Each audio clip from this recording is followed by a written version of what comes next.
Good morning, children. What lesson we are discussing in science? Do you remember that?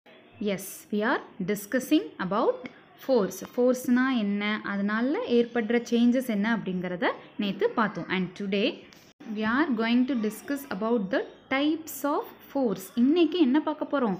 Types of force பார்க்க போறோம். So there are two types of force. எத்தனை types of force இருக்கு? Two types of force. One is contact force and the other is non-contact force. What are they? One is contact force and the other is non-contact force.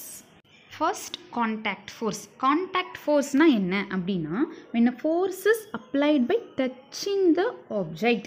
நம்ம ஒரு பொருளை தொடுறது மூலமா ஏற்படுத்துற ஃபோர்ஸுக்கு பேர் தான் என்னது? Contact force. ஒரு ஆப்ஜெக்ட்டுக்கும் இன்னொரு ஆப்ஜெக்ட்டுக்கும் ஒரு டச் பண்ணுற மூலமாக ஒரு கான்டாக்ட் இருக்கும், அதுக்கு பேர் தான் என்னது? Contact force. And these contact force are of 3 types: muscular force, mechanical force and frictional force. இந்த ஒவ்வொரு ஃபோர்ஸை பற்றி டீட்டெயிலாக பார்க்கலாம். First, muscular force. Look at this picture. What the boy is doing? அந்த பையன் என்ன பண்ணுறாங்க?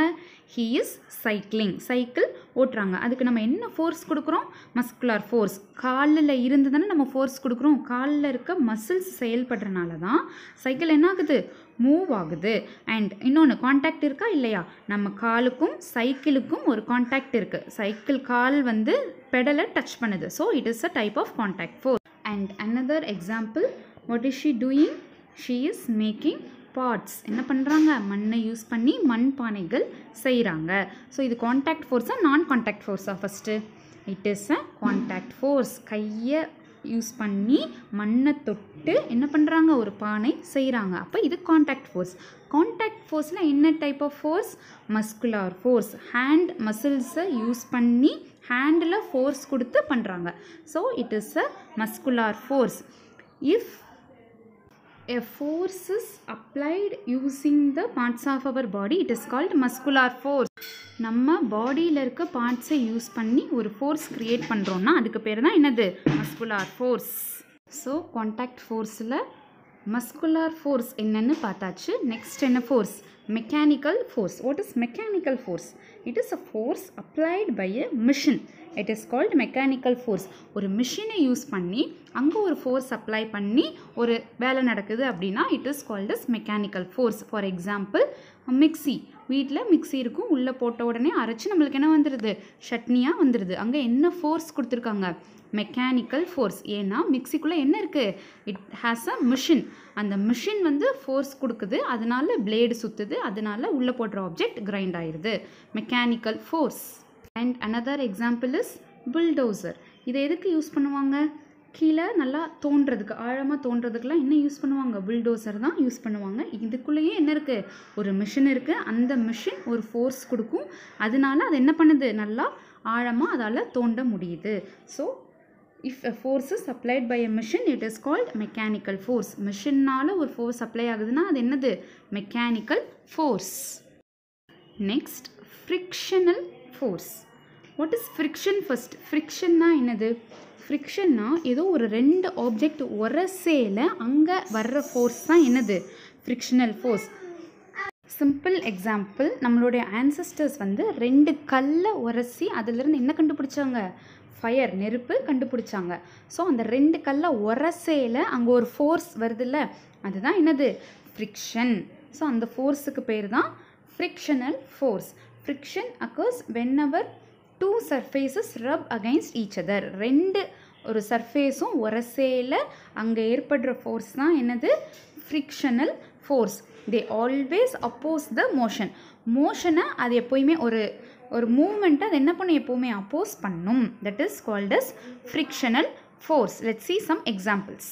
Another example for frictional force is your carrom board.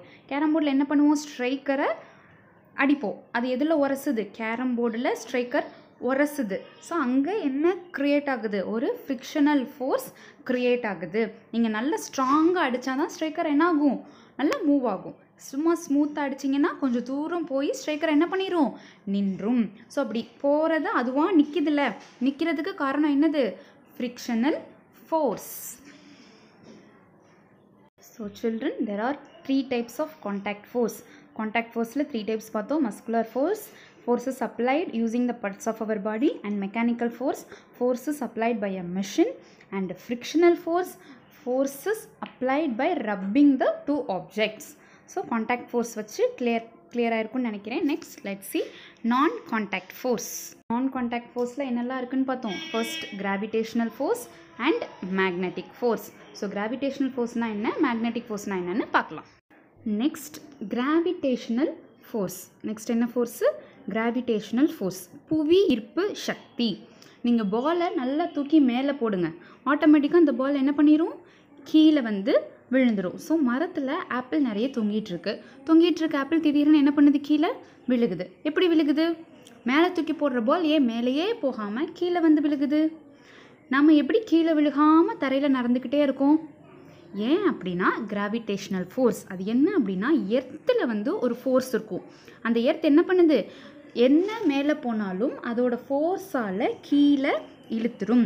Earth pulls all the object towards itself. Earth என்ன பண்ணும், எல்லா ஆப்ஜெக்ட்ஸையுமே அதை நோக்கியே இழுக்கும். அதுக்கு பேர் தான் என்னது, கிராவிடேஷ்னல் ஃபோர்ஸ், புவி ஈர்ப்பு சக்தி.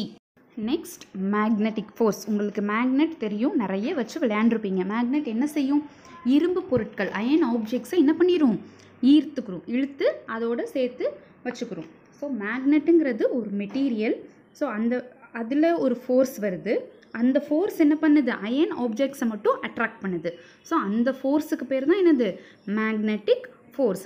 And these magnets attracts the iron objects only. இரும்பு பொருட்களை மட்டும்தான் இந்த மேக்னெட்ஸ் என்ன பண்ணும், அட்ராக்ட் பண்ணும். It is called magnetic force. Magnetic force and gravitational force, இது ரெண்டுமே என்ன ஃபோர்ஸ், நான் கான்டாக்ட் ஃபோர்ஸ். ஏன் அப்படின்னா ரெண்டு ஆப்ஜெக்ட்டுமே டச்சே ஆகாது. கிராவிடேஷ்னல் ஃபோர்ஸ்லேயே ஒரு பாலை மேலே தூக்கி போடுறீங்க, எர்த்துக்கும் அந்த பாலுக்கும் டச் ஆகுமா, டச் ஆகாது.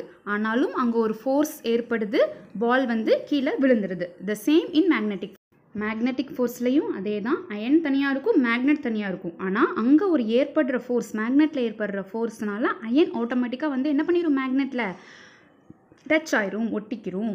So gravitational and magnetic force are non-contact forces. And children, with this the lesson gets over. இதோட இந்த lesson முடிஞ்சிருச்சு. இதில் என்னென்னா பார்த்தோம், ஃபோர்ஸ்னா என்ன, புஷ்னா என்ன, புல்னா என்ன, types of forces and the effects of ஃபோர்ஸ்னால என்னென்ன சேஞ்சஸ் நடக்குது அப்படிங்கிறத பார்த்தோம். Hope you understood well children. Stay home and stay safe. Thank you. Bye.